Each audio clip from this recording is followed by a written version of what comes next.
Hi everyone, good morning. It is 6 o'clock on your Friday Eve. We said it. You did it. We did it. Sometimes I forget. It's good to see you, friends. I'm Tim Pham. And I'm Channing Curtis. Well, on this Friday Eve, meteorologist Thomas Patrick is once again busy in the Weather Center, keeping us weather aware and telling us about some more rain. Yeah, I'm glad you said Friday Eve because I would have forgot, because Monday it rained, Tuesday it rained, Wednesday it rained. And yes, today it's still raining, but this is the very end of our storm system, our atmospheric river, which is kind of shredded apart at this point. So it is a bit cooler, but we still have plenty of moisture still to play with for the inland northwest. Quite a few heavy pockets of some rainfall as well, especially over southern Spokane County, where you see some of these yellow and red shades between Cheney and Rosalia, out towards Sprague and Davenport, all getting some decently heavy rain at the moment. This does It does look like it is filling in, so even if you haven't had any rain in the last couple hours over Spokane, especially on the north side of town, it is heading your way, and still a decent rainfall for the Valley and Liberty Lake. Right now, still some light rain out at the airport, but our temperatures did take a bit of a hit already and are just in the low 40s this morning. The Spokane County Medical Examiner identified the man shot and killed by Spokane police at a North Spokane Walmart on Sunday. 34-year-old Kerry Jones Hilberg died by a gunshot, according to the medical examiner. Police say that Hilberg was suspected of shoplifting when two officers confronted him in the store. SPD says that a prolonged physical confrontation happened when he was approached about shoplifting. But a little bit later, a gun was fired and Hilberg was pronounced dead. The Spokane Independent Investigative Response Team is now investigating. New this morning, there is talk about Eastern Washington University's football team dropping out of Division I because of budgeting. Officials say despite the suggestions, they say they want to stay a Division I school. KREM 2's Nicole Hernandez live in studio with us this morning. Nicole, this comes as a big shocker to some. Explain why they're suggesting this change. So, Tim, EWU brought in a consultant to help with their strategic resource allocation, or SRA, report. In it, the consultant says EWU should cut back on the football program's budget. When talking about the football budget, the SRA report says this, quote, "It is unsustainable for a university of our size with our budgetary challenges to allow a single unit to accumulate annual deficits as large as the ones listed," end quote. Eastern Washington University's Board of Trustees is having a meeting tomorrow to talk about budget cuts. We talked to someone in EWU's athletic department, and they say dropping the football team down a division is only a suggestion. They said, quote, "The trustees are committed to their previous resolution that EWU would stay a D1 playing member of the Big Sky at the last trustee meeting. Our affiliation is not in question," end quote. Now, this all comes just 2 years after Eastern had another report from the Pictor Group, who also recommended the school make budget cuts to its athletic department. This, of course, is still a developing story, with more to come as the Board of Trustees meets tomorrow morning. That starts at 8:30. In studio, Nicole Hernandez, KREM 2 News. The University of Nevada has canceled classes for today and tomorrow after a shooter killed 3 people and injured 1 person. The shootings happened near the Las Vegas Strip on the University of Nevada campus at Beam Hall. Many UNLV students described the panic that they felt during the shooting.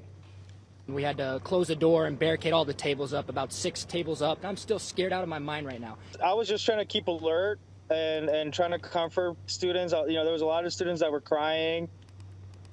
Law enforcement says the gunman was a former college professor and was killed in a shootout with police. Police have not identified the gunman, the victims, nor a possible motive. This morning, we're hearing from the pilots of a U.S. Coast Guard helicopter that rescued 5 people from floodwaters in southwest Washington. The Coast Guard got a call to rescue 4 people trapped in their home in Roseburg, Washington, surrounded by 4 feet of water. When they arrived, they were immediately diverted to a woman trapped on a truck stuck in floodwaters. With the rushing waters going around the vehicle, without any sort of flotation device, we knew that if we did anything wrong, hovered too low, or didn't hook up properly, that the individual was going to be put in a really bad situation. Wow, an incredible rescue there. After that rescue, the U.S. Coast Guard helicopter returned to the flooded house. They successfully rescued 4 more people there. By the time they landed, they only had about 15 minutes of fuel to spare.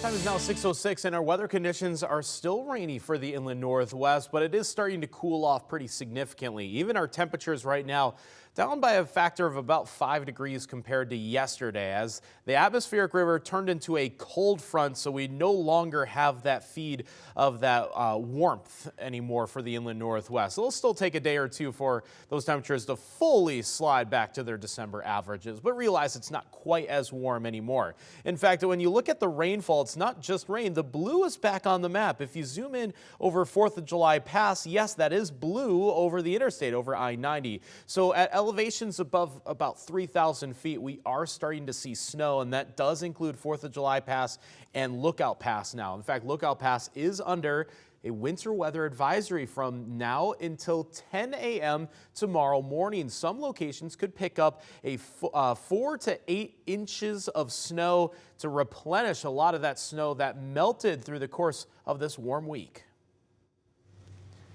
A special holiday tradition is back this weekend. The Manitou Lights return on Saturday, and that is where KREM 2's Brandon T. Jones is right now, giving us a first look. Is he dancing? Oh yeah, he's definitely dancing. He's been dancing all morning long because, Brandon, we know you've been looking forward to this. We're looking forward to it too. So give us a little sneak peek. What can we expect? Have a holly jolly Christmas. It's the best time of the year. And that's just what happens. When I get some lights behind me right now, you get me in that holiday spirit. And even better than that, I've got the person who makes all of this happen right here behind us, Kelly Brown, the Friends of Manitou president. Kelly, how are you feeling this morning? Great after that song. Oh, come on. Now, what's your favorite holiday song? I put you on the spot right there. I'm going to put you on the spot one more time after this one. I want a hippopotamus for Christmas. Oh, that's a good one. I don't know. A hippopotamus is actually like one of my top favorite animals. But Kelly, while I've got you here, can you tell us about this fantastic holiday display? And it's a tradition at this point. Yeah. It's our 4th year back. We started during COVID. So many lights. We grow each year, more displays, more lights. I think we're upwards of 3 million lights this year. 3 million lights. And can you just talk about just how special it is once you see everyone come through? They're coming to see these beautiful lights with their kids, with their grandparents, whoever it may be. I know it has to be a special experience. It is a special experience. I mean, Spokane has so many cornerstone events, and I feel like this has become very important for the wintertime for people to add into their holiday season. All right, and we've got some information on your screen right now just about this entire event, but can you talk to us a little bit about it as well, Kelly, about in terms of, okay, when can people come and how long it'll last? The event starts this Saturday. Saturday and Sunday it's going to be drive-through only from 6:30 to 9:30, and then the 11th to the 19th walk-through only 6:30 to 9:30. This is so exciting. I'm excited, as you can tell as well. And one more quick question before we toss back to the studio. All right, what's your favorite holiday movie? Why are you doing this to me? Oh, yeah. I don't know the holiday. I love it. Thank you so much, Kelly. I appreciate you, and we'll toss it back to you all in the studio. She's like, Brandon, it is 6 a.m. Calm down. No. I absolutely love it. So for our wake-up call this morning, we want you to join in on the conversation, and we want to see your holiday lights and decorations. And so many of you have already sent some of them in. We have some adorable ones, like this very angry cat right here in this Santa hat. Get this hat off me. This is the angriest little elf I've ever seen, but it's so cute and so adorable. Amy actually sent us the one of Bumble, the abominable snowman. Aww. That's Bumble from the Land of Misfit Toys. I remember that movie. Yeah. And lots of the beautiful, colorful lights. I love those as well. They're so pretty. So keep them coming. Send us your holiday decorations to 509-448-2000, and we'll be showing them all morning long.